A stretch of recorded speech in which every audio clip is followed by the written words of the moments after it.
အိမ်တောင်သက်9နှစ်ပြည့်မင်္ဂလာနှစ်ပတ်လည်နေ့မှာအမျိုးသားတယောက်အေးခန်းထဲမှာသူ့ဇနီးကသူမရဲ့ငယ်ချစ်ဦးကိုဖတ်ပြီးအားရရနမ်းရှုပ်နေတာလေဘေးကသူငယ်ကြီးမကလည်းသူတို့ကယင်းနှယုံတင်မှာဒါတွေကတိတ်အေးမကြီးပါဘူးဆိုပြီးအရှက်မရှိဖတ်လိုက်ပြီးဆင်ချီပေးနေသေးတယ်တကယ်တော့ဒီနေ့ဟာသူတို့နှစ်ဦးရဲ့မင်္ဂလာနှစ်ပတ်လည်နေ့ပါလွန်ခဲ့တဲ့9နှစ်ကဒီအမျိုးသမီးအသက်နဲ့ထိတ်တန်းကုမ္ပဏီကြီးရဲ့လာစာတန်းချီတဲ့ယာထူးကိုစွန့်လွတ်ပြီးအင်ရှင်ထီတယောက်လိုချစ်ပြုတ်ကျွေးမွေးခဲ့တာဒါပေမဲ့ဇနီးဖြစ်သူကနှစ်ပတ်လည်နေ့ကိုမမိဖို့နေနေတာဒီနေ့ကိုသူမငဲချစ်ဦးရဲ့မွေးနေ့ပွဲအထိကျင်းပပေးနေခဲ့တာပါပိုပြီးရင်စရာကောင်းတာကအဲ့ဒီနုနုနယ်နယ်လောက်ကြားကအမျိုးသားရဲ့အင်ဂျီကိုပဲထားပြီးမိမရဲ့မင်းယောက်ျားအင်ဂျီကငါနဲ့တော်တော်လိုက်တယ်နော်ဆိုပြီးပြောင်းချောချောလာလုပ်နေတာပါပဲအမျိုးသားကအိမ်ကနေထွက်တော့ဖို့ဖြစ်တော့လေဇနီးဖြစ်သူကတီးတီးသွားစီဦးလေဆိုပြီးလှောင်တလို့နဲ့ဖြော်လိုက်တော့သူတို့မျက်လုံးထဲမှာဒီအမျိုးသားဟာသူတို့ကျွေးမှစားရတဲ့ဘယ်တော့မှစိတ်မဆိုးရတဲ့ခွေးလေးတစ်ကောင်လိုပဲမြင်နေကြတာ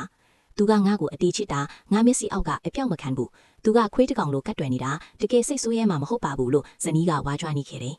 ဒီအချိန်မှာတော့အမျိုးသားကကြည်နူးစရာတာယာလေးအိမ်တော်ရေးဆိုတဲ့အိမ်မက်ကနေလုံးဝနိုးသွားပါပြီ။ငါးနှစ်လုံးပေးဆက်ခဲ့သည်များဟာတာတစ်ခုလိုဖြစ်သွားခဲ့ရပြီ။သူဟာချစ်ချင်းရဲ့ပြာယူဖြစ်တဲ့ဆွဲကြိုးကိုဆွဲဖြတ်ပြီးအမိုက်ပုံနဲ့ဖြစ်ထည့်လိုက်တယ်။ပြီးတော့ရှေ့နေစီဖုံးဆက်လိုက်တယ်။ရှေ့နေရွမ်းလီများกว่าရှင်းစာချုပ်ပြစ်လိုက်တော့လို့အကြောင်းကြားလိုက်ပါတော့တယ်။သူတို့ရဲ့အရှက်မရှိတဲ့လုပ်ရက်တွေကိုကြည့်ရင်အမျိုးသားကအေးဆက်ဆက်နဲ့ပြောလိုက်တယ်။ကွာရှိမဲတဲ့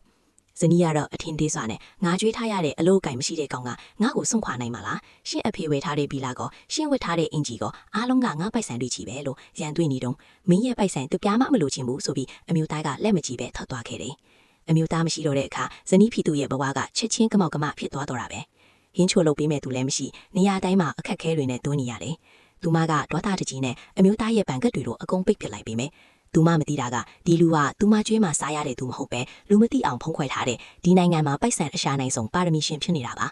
သူကမုတ်စိတ်တွေရိတ်ကုတ်အင်ကြီးကိုဝတ်ပြီးထိတ်တန်းသူထေကြီးကုမ္ပဏီစီဖုံးဆက်လိုက်တယ်ငါးနဲ့လုံးပုံကောင်းနေခဲ့တဲ့ပါရမီရှင်ကြီးပြန်လာပါပြီ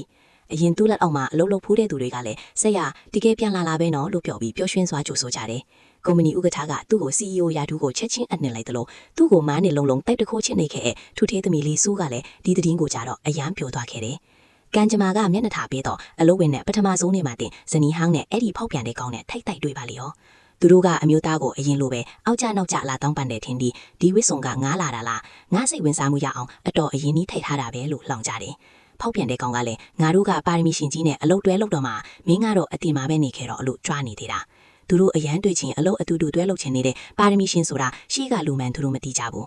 ဇနီးဟောင်းကပြောသေးလေငါကမိမတိုင်းမတက်တဲ့အမားမျိုးကိုပဲမားလိုက်တာပါမင်းထက်သားတဲ့ယောက်ျားတွေအများကြီးရှိတယ်ငါသာအလုံးမလိုက်ရင်မင်းငါနားမှာ9နှစ်တောင်နေနိုင်မှာမဟုတ်ဘူးလို့စော်ကားတဲ့အခါအမျိုးသားကစကားတစ်ခွက်မှမပြောဘဲယွန်းရှားစွာနဲ့လွဲထွက်သွားခဲ့တယ်